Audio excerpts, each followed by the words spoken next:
colocado como um advogado. E ele diz, advogado o. Então tem um artigo definido o justo. Por quê? Porque hoje ele julga ele apresenta perante o Pai e nos defende como o justo advogado. Isso é para nós hoje. Agora, aquele futuro, ele é o justo juiz e fará justiça, o justo juiz de toda a terra. Então, verificamos que o trono é um trono grande, expliquei as razões. O trono é um trono branco, expliquei as razões. O trono é um trono justo, expliquei as razões. Então, diante da presença do Senhor Jesus Cristo, ninguém vai poder dizer, eu estou sendo condenado, o Senhor está me condenando injustamente. Isso não poderá dizer, porque eles vão reconhecer, e o Senhor Jesus é justo no seu julgamento. No versículo 12 agora, do capítulo 20 de Apocalipse, versículo 12, nós vamos ver agora as características daqueles que estarão diante do trono, sendo julgados. Isso é o que nós vamos ver agora.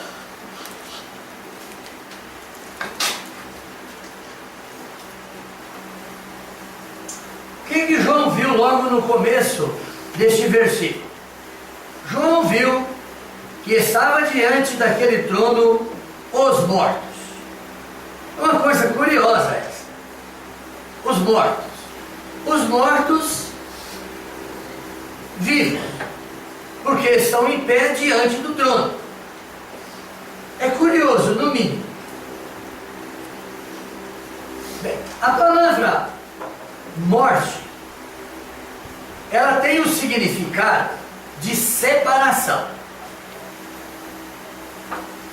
No aspecto físico, é quando alguém da igreja, quando alguém dos nossos familiares, alguém conhecido, morre. Eles se separam de nós. Nós não temos mais contatos com eles, e nem eles conosco. Então, morte, separação. Foi separado de nós os vivos. Mas existe um outro significado da palavra morte. É a morte espiritual. Quando Deus disse para Adão e Eva no jardim do Éden, com respeito ao fruto da árvore do conhecimento do bem e do mal, diz que eles não podiam comer do fruto daquela árvore. Podiam comer de todos, menos daquela árvore. E diz, porque no dia em que dele comeres, certamente morrerás.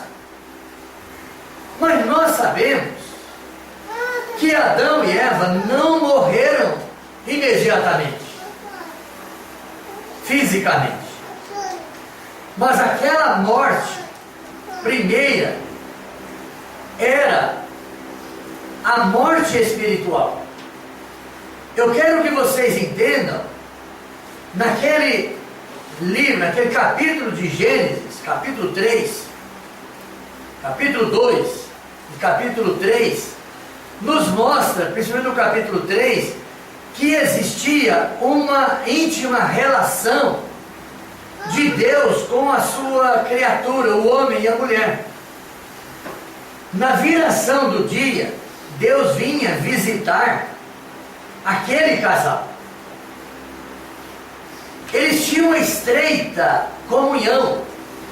Nós estamos celebrando aqui a reunião de ontem e hoje de comunhão, eu estou sabendo disso.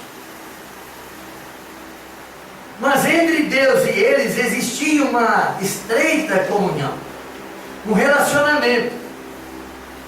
Mas a partir do momento em que Adão e Eva pecaram, agora eles foram destituídos da presença de Deus. Eles foram expulsos da presença e comunhão com Deus. Aí a gente lê em Romanos capítulo 3 e versículo 23, que diz que todos pecaram. Nessa versão que eu uso, diz, e carecem da glória de Deus. Todos pecaram e carecem da glória de Deus. Na versão corrigida diz, pois todos pecaram e destituídos estão da glória de Deus. Quando eu vejo esse versículo e eu analiso as duas versões, eu faço uma ligação que para mim é muito importante. Primeiro, usando a versão corrigida, é o que aconteceu em Gênesis capítulo 3, quando o homem e a mulher pecaram. Depois eles tiveram que ser expulsos ou destituídos do jardim, da presença de Deus, da comunhão com Deus. E aí, desde aquele tempo, o ser humano está espiritualmente separado de Deus. Quer dizer, morto espiritualmente, morto, separado de Deus. E quando eu olho a versão atualizada, naquele versículo que eu citei em Romanos capítulo 3, eles carecem da glória de Deus. Quer dizer, o ser humano, lançado fora da presença de Deus, por causa do pecado e da santidade perfeita de Deus, lançado fora, o ser humano se tornou um ser necessitado, um ser carente, um ser que precisa de um retorno para Deus, precisa de uma volta para Deus, precisa de novamente ter uma comunhão com Deus. E isso, meus irmãos e amigos, nessa manhã, só pode acontecer através do Senhor Jesus Cristo. Quando o apóstolo Pedro e João estão diante do Sinédrio, no capítulo 4 de Atos, ele diz, não há salvação em nenhum outro, porque não existe abaixo do céu outro nome que importa que sejamos salvos. Só o Senhor Jesus Cristo. Então, através do Senhor Jesus Cristo, o homem ou a mulher, destituídos da presença de Deus, carente de um retorno para Deus, pode ter esse retorno a Ele através do Senhor Jesus Cristo, somente. Não há outro que vos possa salvar. Então nós estamos verificando isso primeiro. Agora, quando eles estavam aí pensando na primeira morte, a física, porque isso aqui também é chamado, vocês viram na leitura de Apocalipse 20, a segunda morte. Aí é o assunto daqui. Mas quando eles estavam em pé, perante o trono, diante de Cristo, eles estavam então, tinham ressuscitado. A Bíblia, eu não vou falar da primeira ressurreição dos salvos, não assim, dar detalhes, eu só digo que a primeira ressurreição se dará quando o Senhor Jesus voltar para o arrebatamento. E aí muitos irmãos que a gente aqui em Londrina, Cambé, Esse lugar que a gente conhece de muitos anos, que já partiram para a eternidade. Alguns rápido que eu tenho lembrança. Aqui um irmão chamado Lázaro, que o Alberto sabe quem é, mas muitos aqui nem o conheceu, a maioria, provavelmente. Morreu salvo. Vamos pensar num recente agora. Oramos muito pela irmã Dona Maria Rocha, mas o Senhor a levou. Dias agora, poucos dias. A primeira ressurreição, irmãos. Estes e outros muitos que vieram na sua cabeça. Agora, que você lembra que eles partiram. Partiram com Cristo. Eles estão no pó, estão na sepultura, se tornando pó. Alguns já se tornaram. Mas vai ter o dia da primeira ressurreição. E todos estes, na vinda do Senhor Jesus para o arrebatamento, vão deixar os seus túmulos, vão receber um corpo à semelhança do corpo do Senhor Jesus Cristo. Esse corpo, depois do tribunal de Cristo, vai ser um corpo glorificado. E nós estaremos, como igreja, livre de todo mal, junto com o Senhor Jesus Cristo, a sua esposa, a igreja, a sua esposa, para todo sempre. Mas a segunda ressurreição, que a Bíblia chama, é a ressurreição dos perdidos. E todos, desde os dias de Adão, estou frisando isso, porque essa é a verdade. Eu quero que vocês entendam isso. Todos vão ser ressuscitados. A alma e o espírito vão sair do inferno, que vimos ontem. Os corpos serão ressuscitados.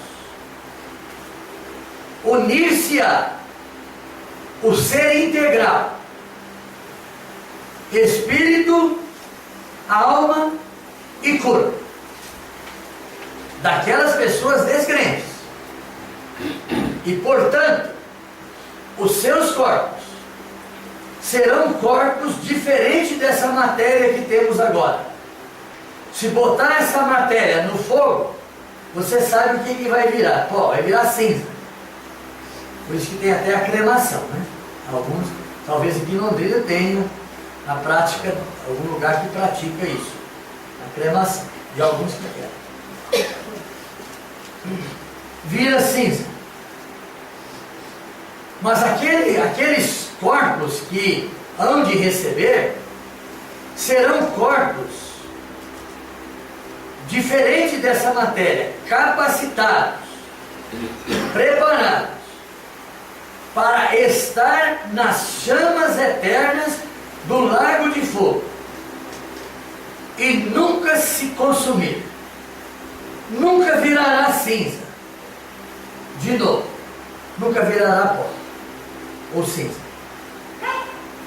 Por isso a Bíblia diz, eu li aquele versículo 10, eu até pensaria em comentar ele, quem sabe mais para frente, mas quando nós estamos terminando a leitura desses versículos, fala que todas as pessoas cujos nomes não estão inscritos no livro da vida serão lançados para dentro do lago de fogo. Aí lemos o versículo 10, para que vocês percebam. Não estou pensando ali em Satanás, na besta, no falso profeta, mas estou pensando que eles vão estar no lago de fogo eterno e diz que serão atormentados de dia, eternamente, de noite e de dia, pelo século do século, significa eternidade. Será que nessa manhã entre nós tem alguém que ainda não tem crido no Senhor Jesus Cristo como Senhor e Salvador pessoal? Quando o os irmãos me convidaram, através do irmão Alberto, para estar aqui com vocês, uma coisa eu lembro que ele disse: costuma ter nessas reuniões visitantes descrentes. E eu pensei, orei a Deus bastante sobre os assuntos e vim, desde que eu aceitei o convite, sempre pensando e orando a Deus para o assunto que eu devia trazer. E pensei, bom, esse assunto é um pouco, parece meio pesado, assim, no seu conteúdo, mas é um assunto muito interessante, porque estou falando muito da salvação em Cristo. E a gente fica preocupado com as pessoas, porque, rapaz, a gente quer que as pessoas não vão para esse lugar aqui. A gente não quer que eles vão comparecer no grande trono branco. A gente deseja que eles vão para o céu conosco, no arrebatamento. E oramos por isso. O Adonias começou ontem, logo no início, falando isso. O irmão que orou ontem falou nisso. E assim por diante. Então, se tem nesta manhã alguém aqui presente que ainda não tem crido, recebido Jesus como Senhor e Salvador, faça isso ainda agora, hoje. Abre o coração e convide o Senhor Jesus Cristo para ser o teu Senhor e teu Salvador. Agora, aqueles corpos, eu tenho um detalhe que eu preciso falar. Quando a gente vê os corpos dos salvos, nós receberemos o corpo no arrebatamento e depois do tribunal de Cristo, um corpo semelhante ao do Senhor Jesus, mas também será um corpo glorificado.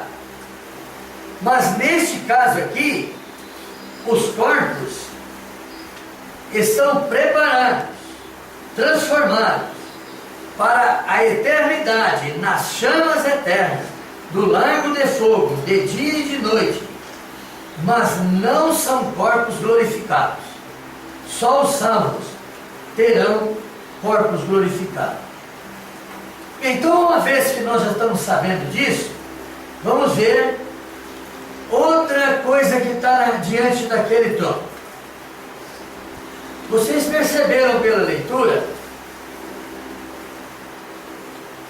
que foram abertos ali livros. Coisa interessante, livros foram abertos.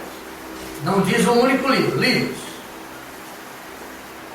E diz a palavra de Deus que, de acordo com o que estava ou estará no futuro, né? Isso aqui é tudo coisa futura ainda, mas aqui João está vendo como que estivesse acontecendo. Naqueles livros, todos serão julgados. Agora vocês vejam que eu não usei nenhuma vez a palavra condenados. Isso eu vou usar mais tarde. Todos foram julgados, um por um, de acordo com o que se encontrava escrito naqueles livros. É uma coisa interessante isso. Por quê? Porque as pessoas vivem hoje como que se não tivesse, não crendo que um dia vão estar nesse lugar aqui perante o Senhor, o justo juiz. Não acreditam nisso. Aí eles vivem em promiscuidade, fazendo coisas horríveis.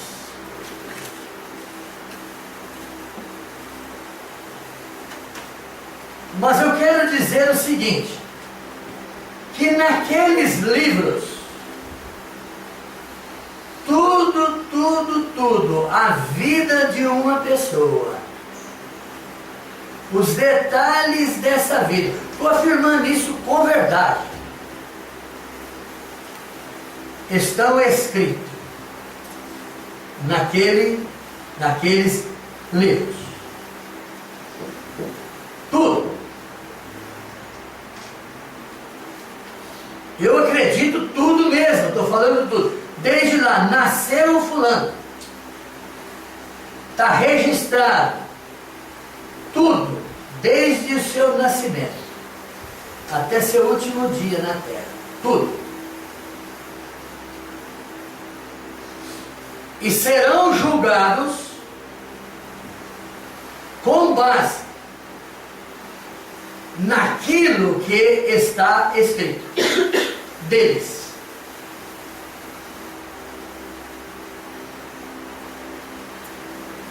Só citando um versículo. A Bíblia Sagrada, o Senhor Jesus fala a esse respeito,